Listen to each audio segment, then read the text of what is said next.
Live from the Washington, D.C. area, it's the Inside Scoop. All the news that our viewers want to know. Now, here's the host. Welcome back. I'm Jeff Barnett. We're getting the Inside Scoop from our old friend Mark Levine. Mark is one of the smartest guys I know. Self-styled as the aggressive progressive, he has launched a massive media campaign. I guess that's starting today. Starting tomorrow, actually. Mark, welcome back to the show. Thank you, Jeff. It's a pleasure to have you here. Thanks for the compliments. I appreciate it. Well, they're well earned. And in fact, that probably didn't say anything strong enough.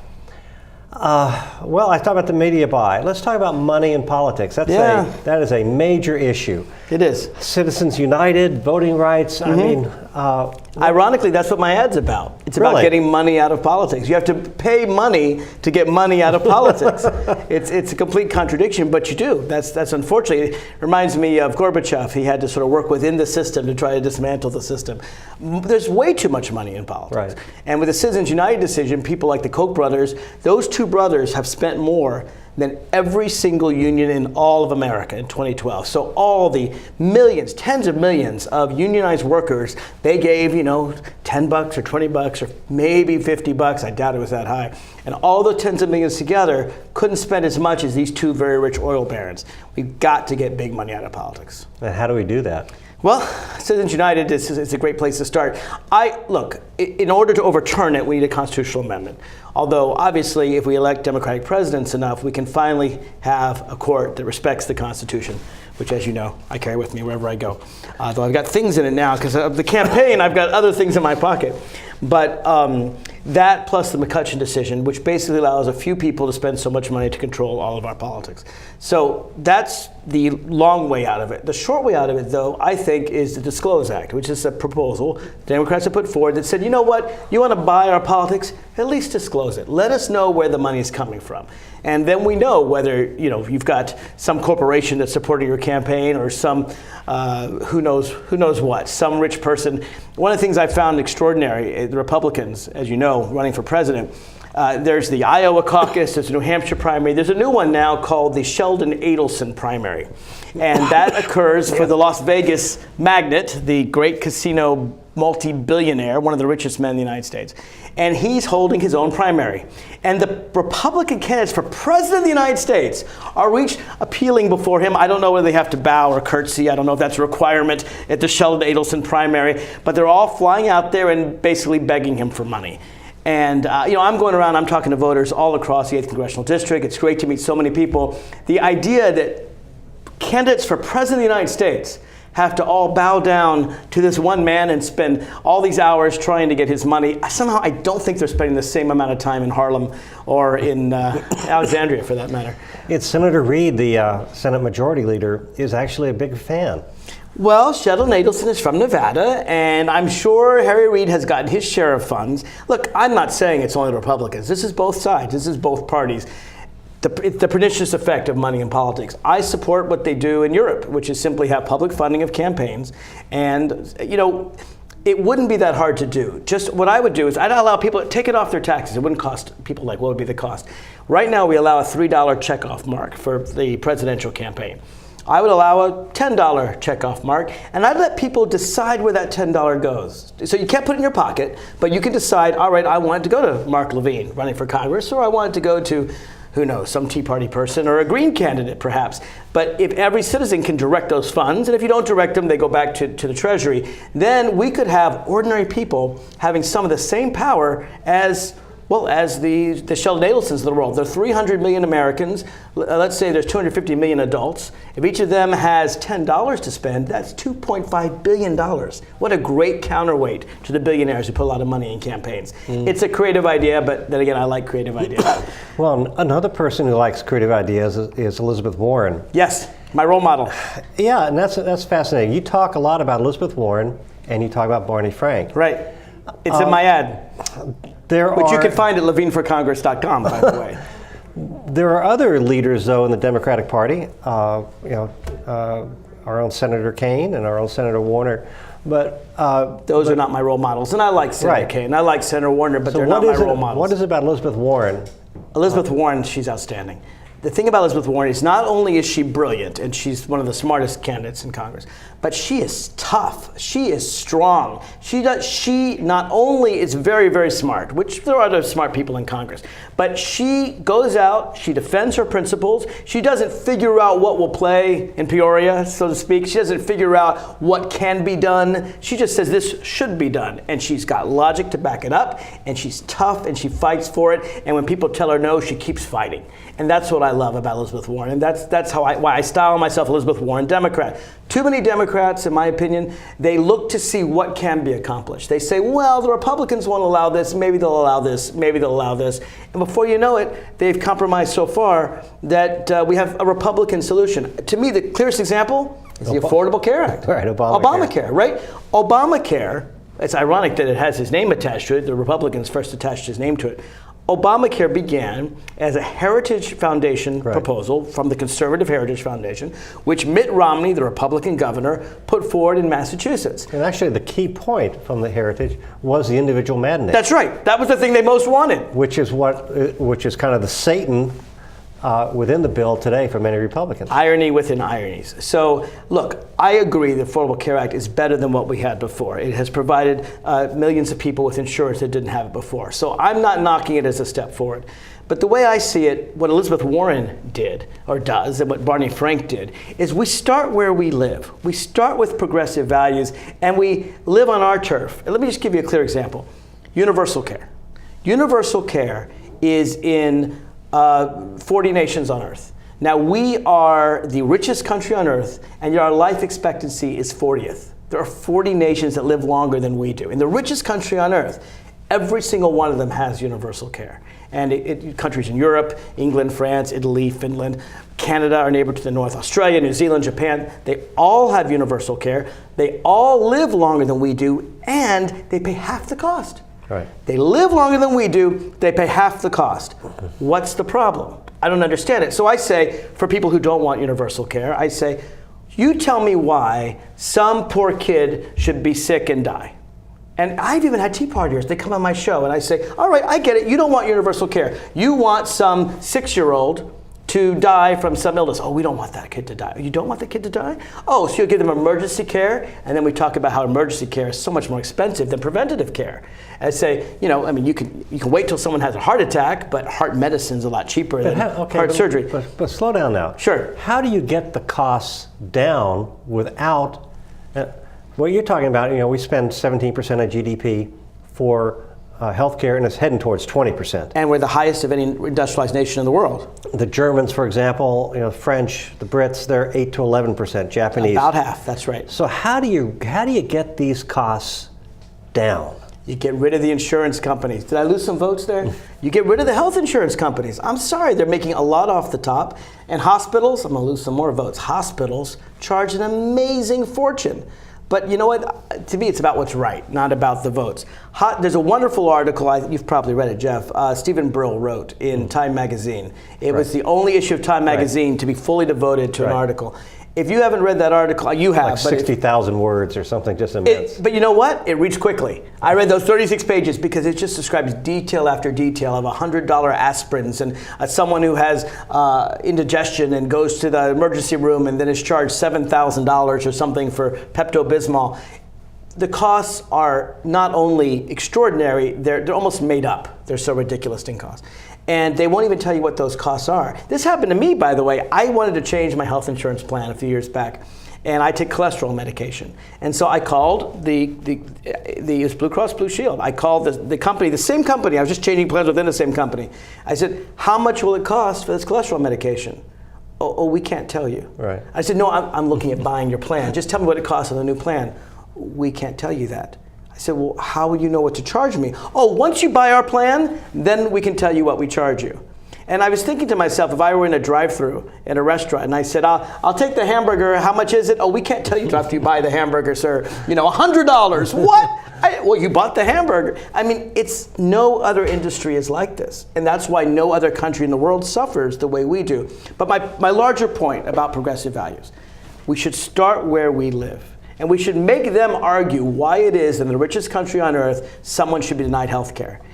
I believe everyone should get health care. I think it's a basic human right. I think when someone can be cured at relatively low cost, you do that. Now, maybe it's from my moral sense, but let someone argue, no, I want the kids to die. They rarely make that argument. And so instead of saying, please, sir, can I have a little bit of health care for a few people? I say, give it to everyone, and you make the argument why it shouldn't happen. I did the same thing with marriage equality, by the way. With marriage equality, there were people in the gay lesbian community that said, please, sir, can I have hospital visitation? Can I have a few rights? And I said, we deserve equal rights under the law. You tell me why gay people should be second-class citizens, and we'll talk about it. But if you start where we live, that everyone should have health care, that everyone should have equal rights under the law, and you make them defend why someone should get less than the other, then we're arguing on progressive turf. And actually, that's kind of what the conservatives did. Sure, they play that game. Barry Goldwater's conscious of a conservative. It was like, okay, let's put the flag down and work from there. Well, let's put our flag down. To me, that's what being aggressive progressive is all about. Too many Democrats look to see how can we give the Tea Party what they want. If you start with the Romney proposal and then you move further to the right to compromise with the Tea Party, you're to the right of Romney. And the American people didn't vote for Romney. They voted for Obama. So let's move to the left of Obama. Let's pull the middle. I actually think President Obama wants us to challenge him from the left. He said so. He wants us to say, President Obama, you're not being progressive enough, because then he's in the middle of the debate rather than seeing it.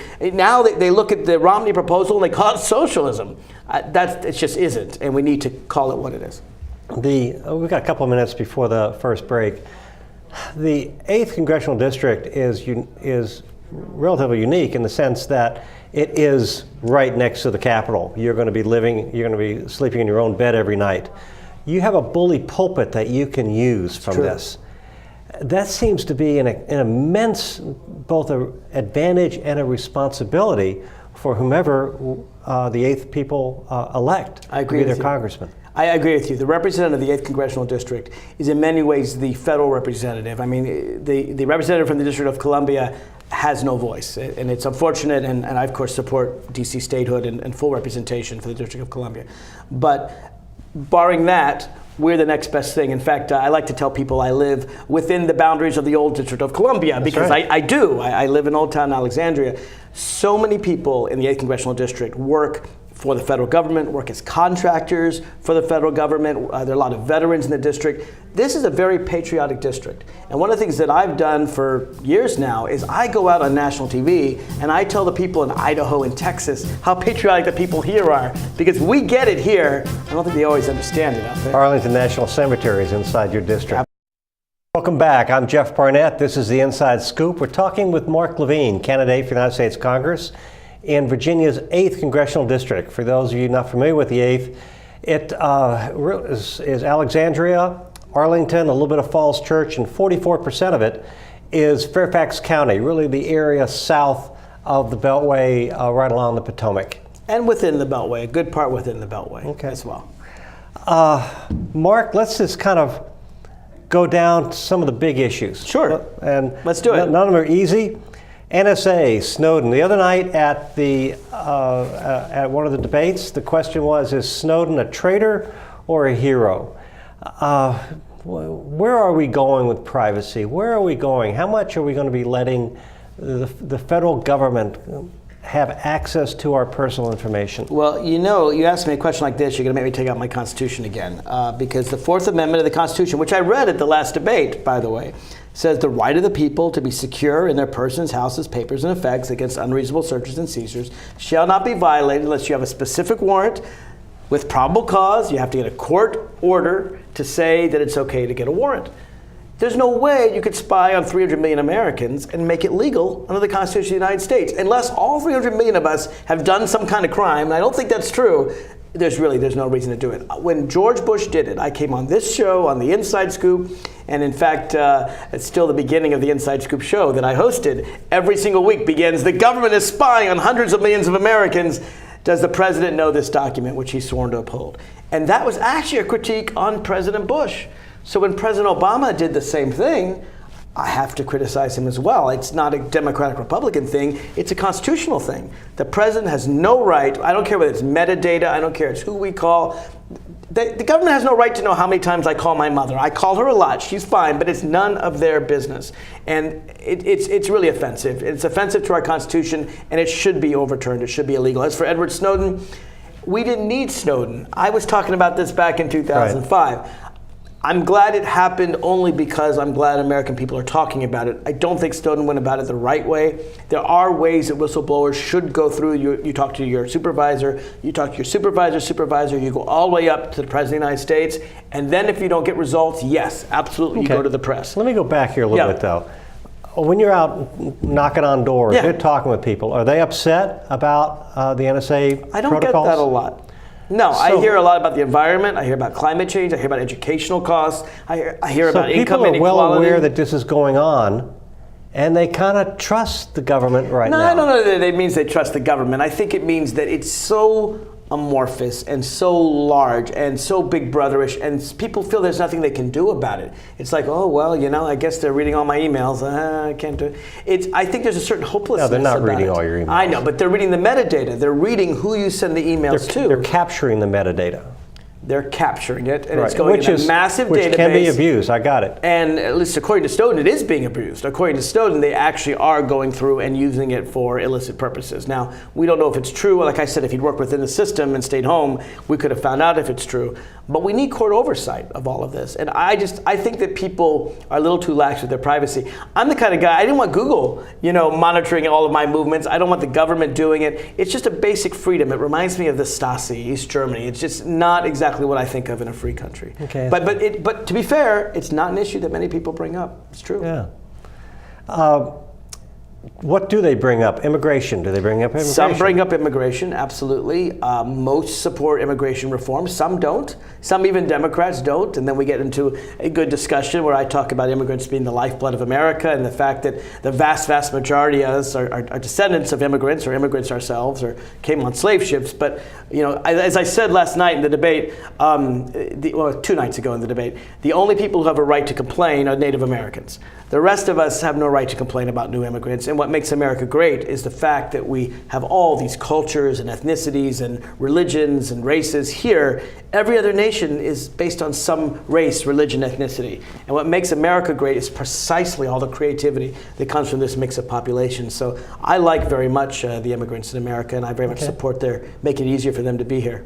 But going forward, is there anything that you would change about, because you could have a total amnesty for people who are here illegally. You could do that right now, and we would still be having the same conversation in 5 years from now. Well, I would have much more open borders. Now, not to terrorists, not to criminals. There are people who legitimately shouldn't be here. That's true.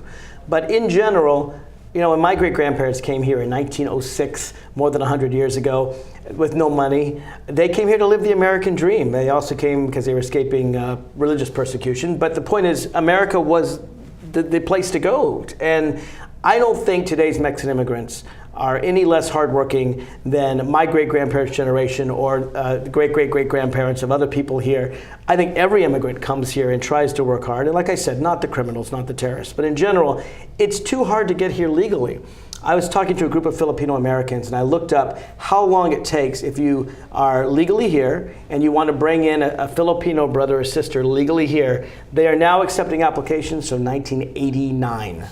25 years ago. So if you filed when your brother was 25, he's now 50. That's a very different life. And it just doesn't make any sense. We've always been a country enriched by our immigrants. I think we continue to be enriched by our immigrants. Tax policy. Tax policy. I believe that taxes are too high on the middle class and too low on the rich. Look, actually it's interesting because Don Beyer disagrees with me on this. Don Beyer wants to repeal the estate tax, which he calls the death tax. He and Republicans call the death tax. Really? I disagree with him on that because I think income inequality is a serious problem. The estate tax affects 0.4% of all Americans. And it's basically it means that if you leave more than $10 million to your sons and daughters, then on the 11th million you have to pay some tax. To me, if you get $10 million tax-free, you're probably okay. You probably won't want for much.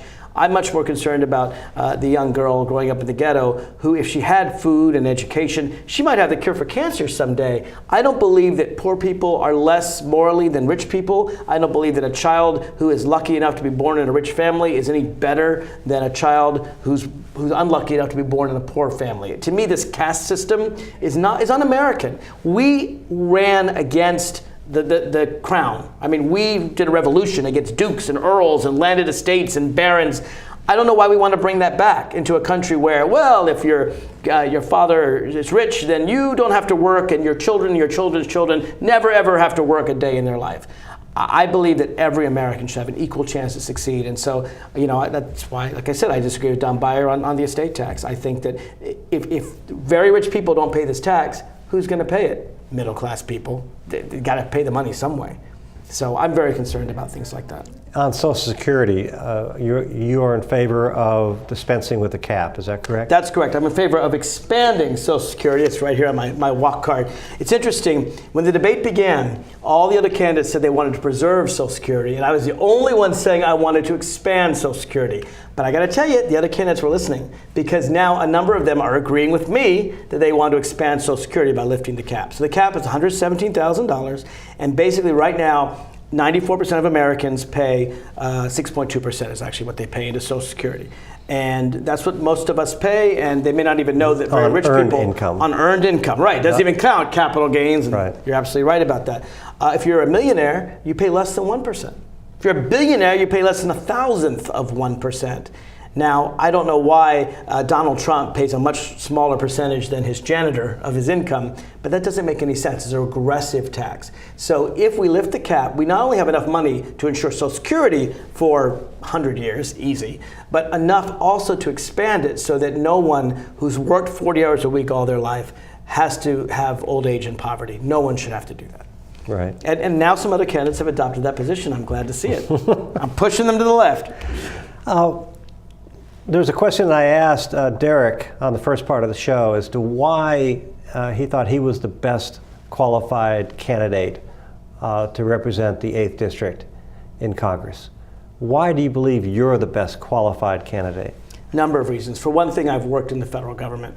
My mentor, Barney Frank, was perhaps the best mentor you could have. He was aggressive and progressive, but also effective. Right. Barney Frank got things done. Here's what is interesting. People tell me all the time, and I think they're wrong. They tell me, Mark, if you're out there fighting for progressive values, how can you possibly make a deal with Republicans behind the scenes? Those things are inconsistent. I actually think they're extremely consistent, and I'll tell you why. I used to be a trial lawyer. I love to go to trial. I was good at trials. I won my trials. I'm a litigator, right. Because I was good at trials, I got great settlements behind the scenes because they knew that if they weren't nice to me behind the scenes, I was going to take them to trial and I probably would enjoy it.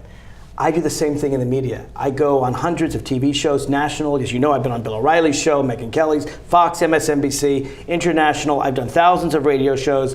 And they know I enjoy it. No question, I enjoy going on TV and throwing my Constitution around at Bill O'Reilly. Because I enjoy it, they know that if they don't work with me nicely behind the scenes, I'm going to call them out in public. And that's what Barney Frank did. And because he did that, we got a lot done behind the scenes. We got a lot of agreement with Republicans. He passed some amazing legislation because people were a little bit afraid of him, and that's not such a bad thing. If people are willing to be reasonable behind the scenes, I'll never go out in public. But if they're not, they know I won't hesitate to. And I have a louder voice than the other candidates in this race. I can be very loud, but more importantly, I have the media attention that we need in this district. I would argue that maybe 10%, maybe not even, I don't think even 40 members of Congress regularly go on national, international shows every week. Probably 20, maybe 15. There are not that many that do that. But a lot of them from this area, Chris Van Hollen, Donna Eric Edward. Cantor, That's right. Eric Cantor, Prince George's County. Keith Ellison? Donna Edwards. Well, she does a little bit too. But it's important because to get the needs met here, sometimes we have to persuade people who live outside the district. I like to have more than one vote. I admit it. If you go to Congress and you're quiet and you cast your Democratic vote and you go home and then you lose 230 to 218, you haven't accomplished very much, 215 I should say. But if you can go on TV and you can convince 15, 20, 30 people to change their minds, or you can convince their constituents to call their members of Congress and say, I saw Mark Levine, he made a good point. I can have more than one vote. I can have 10 votes, 20 votes, 30 votes for the people of the 8th Congressional District. And that's pretty good, to have more than one vote for the people here. I want to do that. 30 seconds left.